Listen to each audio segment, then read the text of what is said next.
Shalom, saudara-saudara FIC. Hari ini saya ingin menyampaikan renungan dalam kitab Mazmur, pasal ke-81 ayat yang ke-9.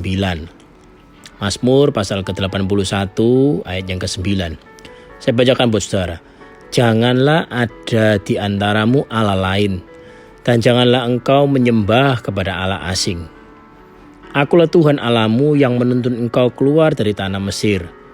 Bukalah mulutmu lebar-lebar, maka aku akan membuatnya penuh.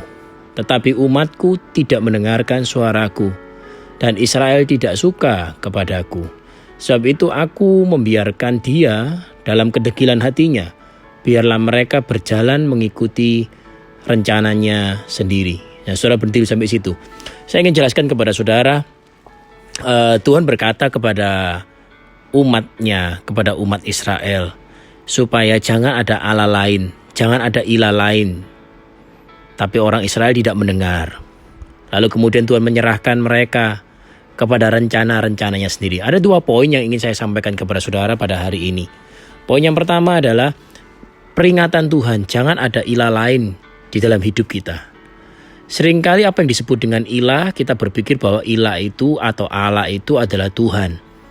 Tetapi saudara, dalam zaman era modern ini, bahwa Allah lain atau ilah lain itu tidak berarti hanya sekedar dalam artian Tuhan, tapi sesuatu yang kita lebih percaya dibanding Tuhan itu sendiri. Nah, akibat manusia memakan dari buah pengetahuan baik dan jahat, manusia menjadi sama seperti Allah. Manusia menjadi sama seperti Tuhan. Sehingga manusia itu punya potensi untuk lebih mempercayai dirinya sendiri dibandingkan dengan Tuhan. Mungkin kita tidak menyembah kepada Allah lain, tetapi kita lebih percaya pada logika berpikir kita sendiri. Mungkin kita tidak menyembah kepada Allah lain, tapi kita lebih percaya pada emosi yang kita rasakan, pada keyakinan yang kita yakini. Nah, saudara-saudara, hal itu akan menuntun kita pada kehancuran. Saya mengajak saudara, biarlah Tuhan tetap menjadi satu-satunya, yaitu Yesus Tuhan kita, menjadi satu-satunya kurios dalam hidup kita, menjadi satu-satunya penguasa tunggal dalam hidup kita. Bagaimana caranya? Dengan cara saudara bersekutu melalui firman-Nya. Itu hal yang pertama. Cara Tuhan untuk menghindarkan kita dari segala macam jerat penangkap burung, dari segala macam malapetaka, adalah kita dijagai melalui firman-Nya. Lalu poin yang kedua, saudara. Pada ayat yang ke-11 dikatakan begini, tetapi umatku tidak mendengarkan suaraku, dan Israel tidak suka kepadaku. Sebab aku membiarkan dia dalam kedegilan hatinya. Biarlah mereka berjalan mengikuti rencananya sendiri. Nah, saudara-saudara, juga ada satu kebenaran yang hari ini kita perlu belajar. Bahwa Tuhan mengizinkan, membiarkan orang yang mempunyai Tuhan atau ilah lain selain Tuhan itu sendiri. Bisa jadi itu pemikirannya, kekhawatirannya, ketakutannya, emosinya, logika berpikirnya. Maka Tuhan akan menyerahkan dia kepada jalan rencananya mereka sendiri. Jadi saudara-saudara, bersyukurlah buat kita anak-anak Tuhan yang menjadikan firman Tuhan sebagai pelita bagi kaki kita dan terang bagi jalan kita. Bersyukurlah kepada Tuhan karena seringkali rencana kita tidak terrealisasi. Seringkali apa yang kita rencanakan seringkali seolah-olah itu menjadi gagal. Tapi tahukah saudara bahwa itulah cara Tuhan untuk melindungi kita? Karena firman-Nya berkata, setiap orang yang mengangkat ilah lain dalam hidupnya, Tuhan menyerahkan mereka pada jalan rencana mereka sendiri.